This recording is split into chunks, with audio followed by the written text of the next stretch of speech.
Hi everybody, this is Anne. I know that you guys want more ideas for projects to make that can be great, unique gifts. I really found a cute gift idea that's adorable, would attract attention in a craft show, and is very easy to make: an egg separator. The first project will be in the shape of a sun using this template piece. I rolled out a 1/4-inch slab and ribbed it smooth. I cut 2 of these template pieces with an X-Acto knife.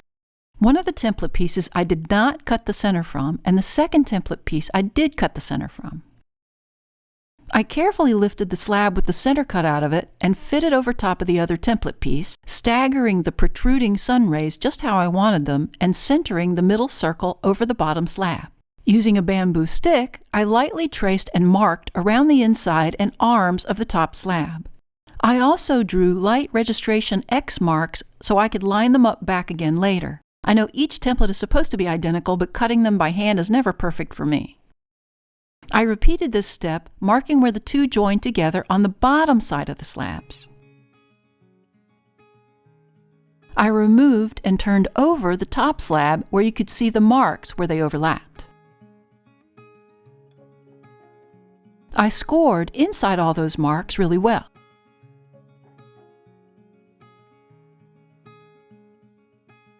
I slipped one of the 2 slabs with a paintbrush, then turned over the top slab and lined up the registration marks, the center hole, and the arms. When everything was in place, I pressed the 2 together and sealed the seams inside the circle and connection points on the arms with a wet paintbrush to slake the clay together. With a wet finger, I erased the registration mark. I then rolled out a thin, even coil. I'll line the center of the sun with the coil, so I laid it around the center and cut it so the ends fit snugly.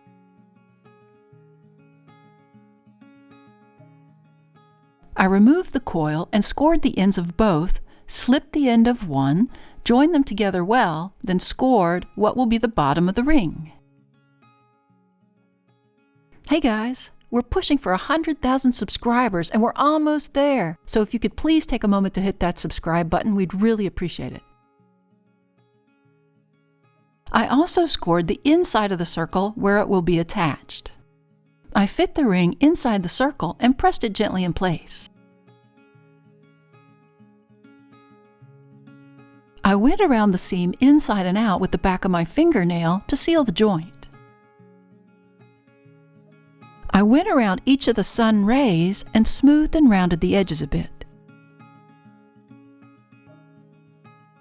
To give the middle a little dimension, I needed a thick piece of foam. I placed the sun on top of the foam. With wet fingers, I began to press down into the center, stretching out the clay into a bowl shape. The ends of the suns may start to bulge upward as well, adding more shape to the flat piece. Now I can remove the sun from the foam and place it over top of a round container to dry to leather hard. At this point, you can arrange the arms so they're consistent in the shape that you want. When the sun dries to leather hard, you'll want to cut slits or make holes in the bottom of the separator, clean up any burrs along the arms of the sun, and decorate it how you want. I carved lines in the ring around the center and wavy lines radiating out from my arms. And here's the finished piece. I glazed it with marigold around the outer part of the rays and poppy on the inside of the rays. I used my white liner glaze on the inner bowl section. To use it, you place it on top of a small cup, then you break the eggs. The whites slide down into the cup while the yolk becomes the yellow center of the sun. Here's another fun variation, a beautiful flower. Again, I rolled out 2 slabs, one a 1/4 inch and the other an 1/8 of an inch in depth. I placed the smaller template over the 1/8 inch slab and the larger template on the 1/4 inch slab. I cut both of them out with an X-Acto knife. I placed the smaller template over the larger template. I centered the holes and lined up the smaller petals between the larger ones the way that I liked. Using a bamboo stick, I lightly traced around the smaller template inside the circle and around the petals, again making registration marks so I could remember how to place them. I took off and turned over the top slab. I scored inside all the marks.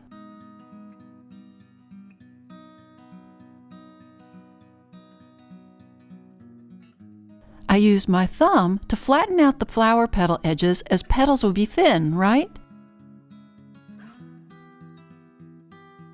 I rounded the edges of the bigger slab as well.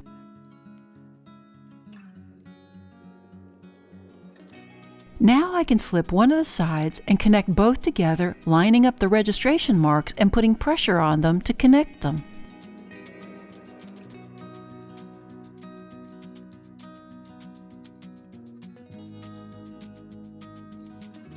I used a wet finger to press down on the center seam to round and seal it together, and a wet paintbrush to seal around the petals. I placed the flower on top of the thick foam and worked the center down into a bowl shape to give it dimension. I also worked the edges of the petals upward a bit as I worked the center down.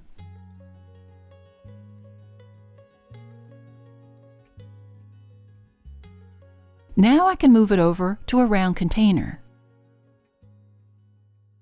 I arranged the petals so they were symmetrical, making sure all my seams were still sealed. I then took a bamboo stick and indented between all the petals, giving them a bit of definition. Here's one I made earlier. When it was leather hard, I created the holes and slots in the center and carved each petal. I glazed it with Amico cherry blossom glaze in the center and weeping plum around the outer petals and white on the inner cup. Now when I crack the egg over the center, the yolk becomes the beautiful center and the whites go into the cup.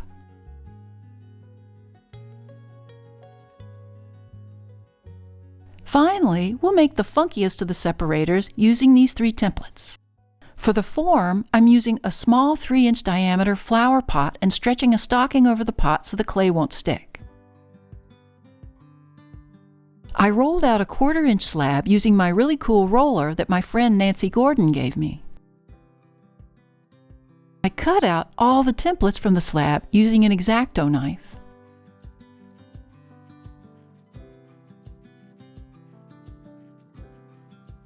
I used the 45-degree angled side of my bevel cutter to cut the first short side of the slab. I scored that edge. I turned over the slab and repeated those same steps for that. I curled the slab on both sides to stretch out the clay and give it a memory so it won't start to flatten back out during the firing.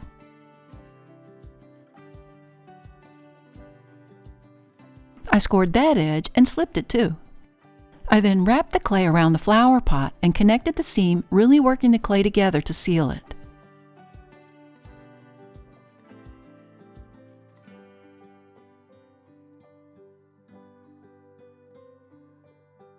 For an even tighter seam, I used a red rib. I ribbed the entire thing to compress the clay and increase the memory even more for the clay to stay round. Now I'm going to put my style of bottom on this cup. And if you want the detailed instructions on how to do this, check out the video link above. I took out the flower pot and placed a coil into the interior part of the seam.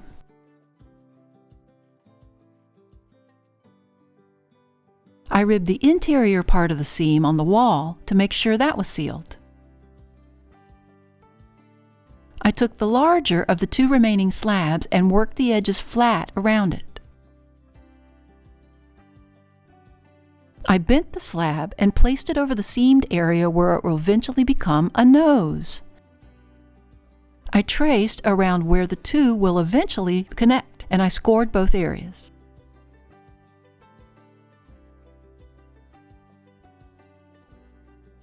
I also cut a small area away from the cup inside where the nose will cover up, so I don't have to start blindly cutting later. You'll be able to make adjustments from the inside through this hole later once the nose is attached.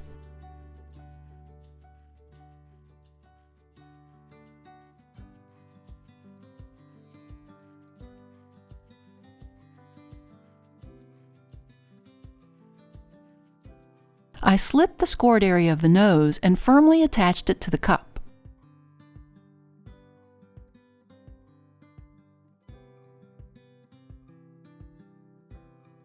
I then began to pinch the nose to create a bridge like a real nose.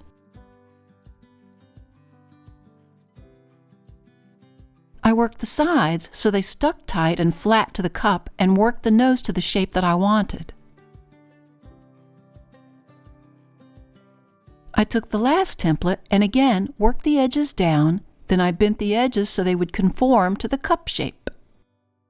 I placed this under the nose. The slab will intentionally be bigger than the nose as the size of the nose will vary every time. I traced where the two parts matched up, then scored and slipped it. I replaced the slab under the nose and connected the two parts. Then I cut away the excess clay.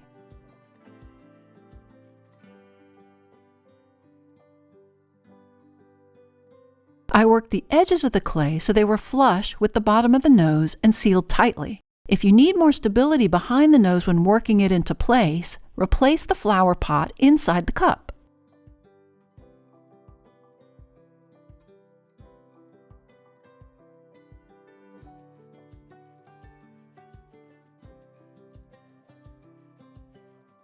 I rolled a small coil and worked it under the nose for good connection there. Now you can be creative to make some crazy eyes or whatever embellishments you want to make. Here, I just used two small circles and gave them pupils with the ends of a paintbrush. Here's one I created earlier where when it was leather hard, I added a clay coil to the inside of the nose, then punched out two nostrils in it. I also cut that inner hole bigger and sealed the seam around it. On the outside, I added a mouth, a picking finger, and eyebrows for fun. I kept the cup a solid color by just using my white liner glaze, but painting the eyes blue and the lips a light pink. Of course you can guess, when you use it, the white comes right down out of the nostrils, but yes, a little gross, but Jim and I got a good chuckle from it. I'm sure anybody receiving this gift would get a good laugh from it too.